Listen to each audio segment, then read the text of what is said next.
dhaggeeffattoota raadiyoo BBC Afaan Oromoo nuu dhiyaadha bakka nu dhaggeeffachuu jirtan cufaatti sagantaan keenya am jalqaba.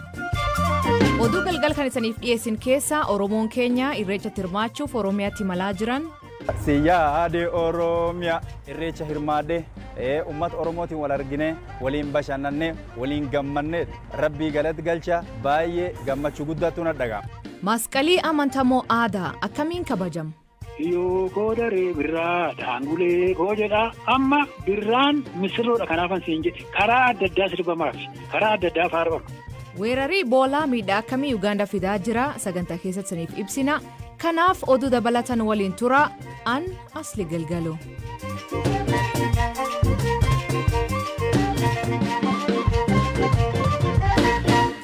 Oduuteen jalqabuuni irreechi Oromoo kabirraa bakka adda addaatti kabajamuu jalqabee jira. Ka addaatti hirmaatota hedduu bikeessa fi ala irraa hawwatu irreechi hora Finfinnee fi Arsadii ammoo onkololeessa tokkoo fi lama kabajama. Oromoon bikeenya kee jiraatan ammoo irreechi bara kana irratti hirmaachuuf konkolaataan sanbata Naayiroobii irraa Oromiyaatti qajeelanii jiru. Keessumaa gosti Oromoo Ormaa ka keenya naannoo Taanariivaa jiraatan hawwii dheeraa milkeeffatan. Waggaa 4 dura guyyaa tokko Oromiyaa deemanii akkamitti akka bisaanii arguuf hawwan nutti himanii turan. Jirra jirra jirra jirra jirra jirra jirra jirra. Waliin dhufne nuti yoo dhagite qofa cinne Oromoo washii fi Abdullahi hin fe'in maana dhaqtan teenna akkas dhagganneeyyu. Wannu fe'in abba gadaa Oromoo waan erga fe'in kabooraan erga fe'inaa sila wat dhufne aadaa wat malfennaa tokkuma fe'in tokkuman jabeenna. Nuti wal qabanne akkan tokko isaan fe'in duraan gargar banne amtaa wal baranne dhaaba durii jaarroleen tageettamu taasan wal barattanii wal daramtanii antanii fe'in nuti akkam wal baranne wal qaban fe'in. Waa'ee keessan baay'ee hordofee jira. Wal arguun keenya dhiyaatti fakkaata. Yoo waaqa jedhee inshaallah wal arguutti oolu. Hawwiin isaanii milkaa'ee am yeroo jalqabaa fi Oromiyaatti irreeffachuuf jilii Naayiroobii kaa'ee ag Itoophiyaa imalaa jira. Gammachuu isaanii akkanaan ibsu. Yaa seeniyyoodha kan foollee shittuudha siyaade Oromiyaa anin Oromoodha garuu Oromoo Ormaati addaan fagaannee jirra lafaan gargar fagaanne lafeen teenna takka garuu kan inni amma asiin nagahee ana kan lubbuun jiru amma Oromiyaa deemee irreecha hirmaadde uummata Oromootiin wal argine waliin bashannanne waliin gammanne rabbii galatti galcha baay'ee gammachuu guddaatu na dhaga'ama. Uummati keenya uummata Oromoo wal baruuf qarree fi qeerroo Oromoo jaarsa Oromoo uummata Oromoo martinuu wal baruu qaba. Waayilii keenya yaadata biraanuu jil kan hordofaa jira. Imalli isaanii maal akka fakkaatu gaafadhe ture. Hayyaas ni galatoomi. Imalli keenya amma yoonaa gaarii ture. Mooyyalee geenyee jirra kaleessa Naayiroobii irra kaane.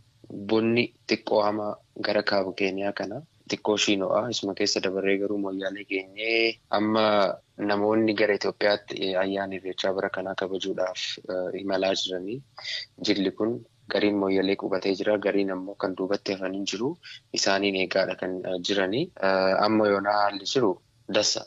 Warri imal kan keessa jiranii arkii guddaan warra Taanariivaa irraa dhufanii Oromoo Ormaati maan jedhan?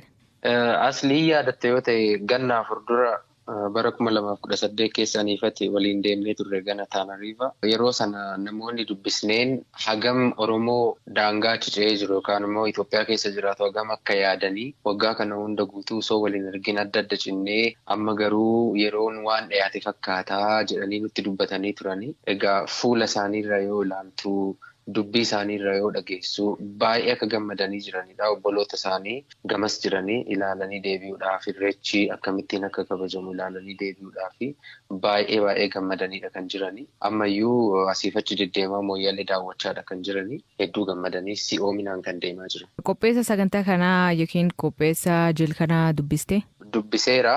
Namni sagantaa kana qindeessutti jiru Komishinii Turizimii Oromiyaa waliin ta'uudhaanidha. Egaa komishinii sanarra namoonni hanga mooyyaleetti dhufatanii jila kana simachuudhaaf qophaa'an illee akka jiranidha kanan dhaga'ee jiru.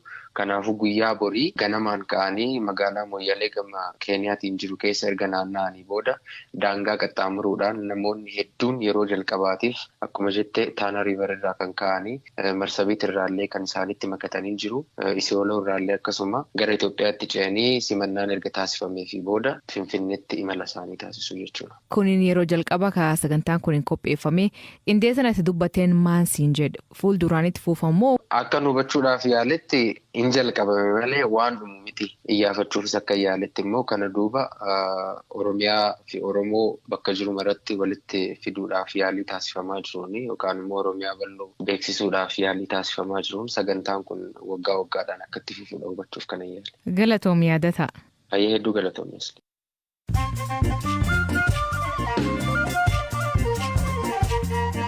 Dhaggeeffattootni ammoo duga gabaabaa addunyaa isaanii dhiyeessaa jalqabaa naannoo Tigraayitti caccabaan dhukaa diroonii irra gadhiifame konkolaataa deeggarfaatee rukutee konkolaachisa madeessu UN'tti sagantaa nyaata addunyaa hima.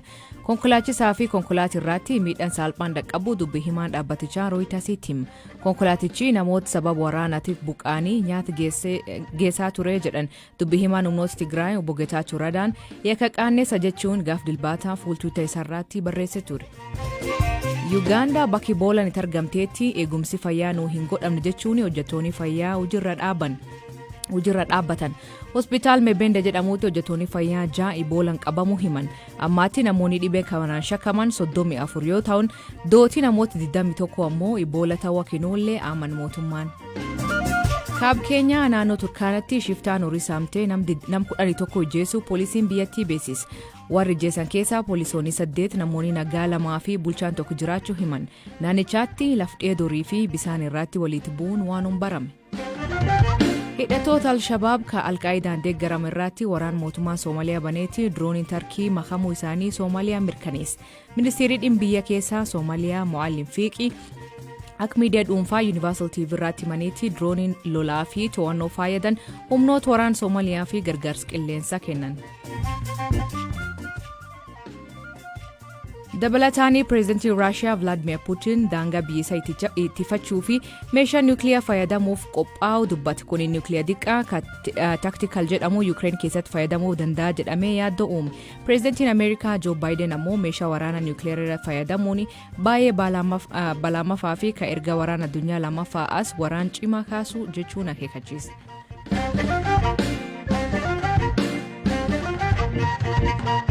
Itoophiyaatti har'a daamarraa bor ayyaan masqalaa yookiin gubaa yookiin ammoo ayyaan balaatti masqalaan mootii ayyaanaa jedhu Oromoon. Ayyaanni kun ayyaanota waggaa Itoophiyaa keessatti kabajaman keessa tokko. Ayyaanni kun amantii moo aadaa? Barreessaa kitaaba kiristaanummaa fi Oromoo kataan Lubbalaay Makonnen akkanaan ibsu.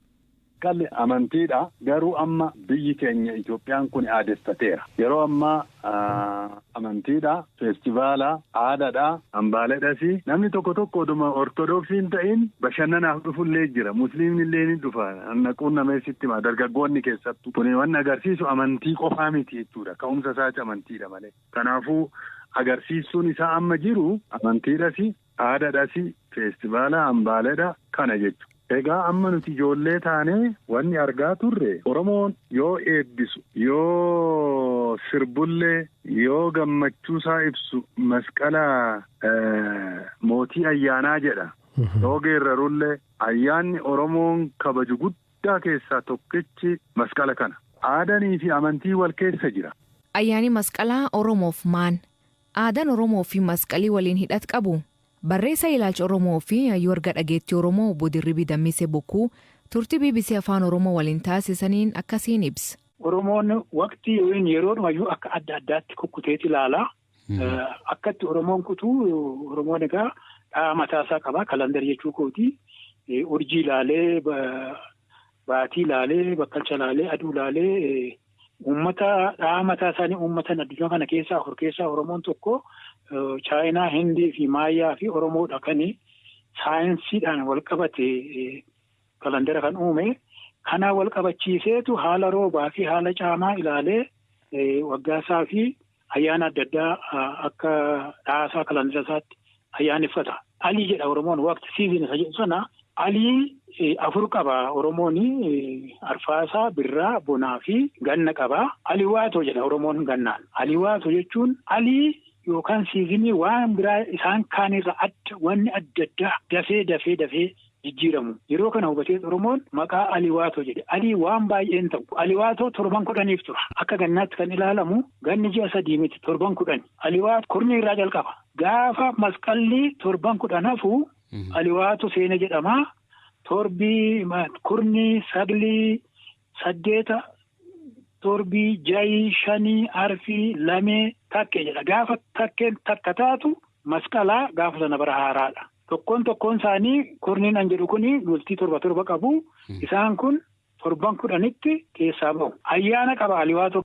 Aliwaatoo keessa uumamatu jijjiirama dafee namni immoo haala kana wajjiniin wal jijjiira. Ibsaa yookaan masqala Oromootti sii deebi'a. Masqalli Oromoo kuni naannoo jayii keessa kan inni dhufu. Gaafa Aliwaatoo galee calqabee hamma gaafa kurniin dhumee gaafa masqalaatti malkaatti hin irreeffatamu, tulluutti hin irreeffatamu. Ganni cufaadha. Ganni dukkanadha. Oromoon dukkana sana keessa akkasiin godhamu. Yeroo ganni kun bariittaa adeemu nuufaa saaqamu jedhanii mucucoo garanfasa yookaan corooloo masqala Oromoo kana calqabu jechaadha. Birraan mataansaa siizinii akka misirrootti. Birraan yeroo uumamni misirroo ta'u, yeroo uumamni daraaree dhoqqeen irraa caamee malkaan taliila ta'ee bareedee urgaa'u yeroo aliin misirroo ta'u jechaadha.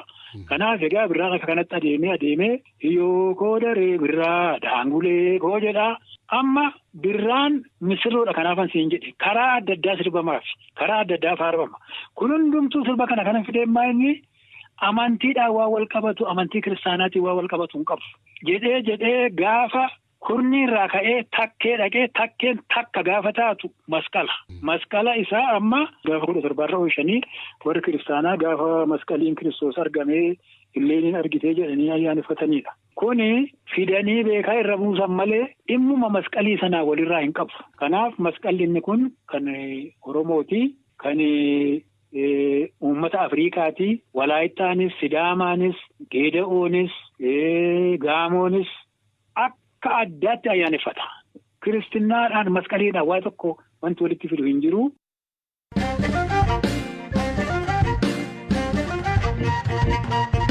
Tigist Asaffaa rikaadii cabsuun maratoonii Baaliin mo'atte. Maratoonii kan dhiiraa immoo Eliud Kipchoogeen rikaadii haaraa galmeessee jira. Firaa'ol Balaayii kan qopheessitu kunu.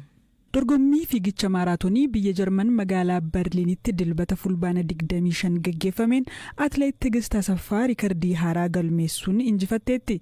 Tigist maaraatoonii Berliin 2022 kana sa'aatii 2 daqiiqaa 15 sekondii 37tti galuudhaan injifatte. Atileetiksiin addunyaa marsariitii isaa irratti seenaa maaraatoonii keessatti saffisaan sadaffaa ta'e galmeessite jechuun atileet Tigistiin dinqisiifachuun barreesseera. Tigist kanaan dura fiigicha maaraatoonii qofa kan fiigde yoo ta'u lammaffaa yeroo fiigduttidha rikardii ammaa kan galmeessite. Tigist maaraatoonii Riyaad Saawud Arabiyaatti qophaa'e irrattidha kanaan dura yeroo jalqabaaf kan hirmaatte. Rikardii maaraatoonii Berliin kanaan dura ture daqiiqaa 3 fooyyessuun kan mo'atte Tigist namuu osoo hin eegin mirgaan galteetti. Atileetiin kun yaada dorgommichaan booda kenniteen milkaa'ina argamsiiste kanaan qophii bareedaa akka taasiste himuun hedduu akka gammaddees dubbatteetti. Kanaan dura fiigicha fageenya meetira 800 dorgomaa turteetti. Fiigicha maaraatoonii Berliin miilana kanaan dhiirotaan kan mo'ate atileetii Keeniyaa Eliud Kipchoogeedha. Kipchoogeenis rikardii dhuunfaa isaa cabsuun tokkoffaan xumure. Rikardii maaraatoonii kan of harkaa qabu Kipchoogeen sa'aatii 2 daqiiqaa 1 fi sekondii 9 galuun xumure. Fiigicha kanarratti atileetiin Itoophiyaa Guyyee Adoolaa morkii cimaa godha jedhamee eegamee ture hin milkaa'in hafeera. Kipchoogeen seenaa keessatti atileetii 5ffaa rikardii mataa isaa cabse ta'uun galmaa'eera. Erga bara 2015 as Berliinitti injifannoo 4ffaa galmeessuu isaati. Maaraatooniin Berliin erga 1974 as waggaa waggaan kan gaggeeffamu yoo ta'u atileetonni jajjaboon morkii cimaa kanarratti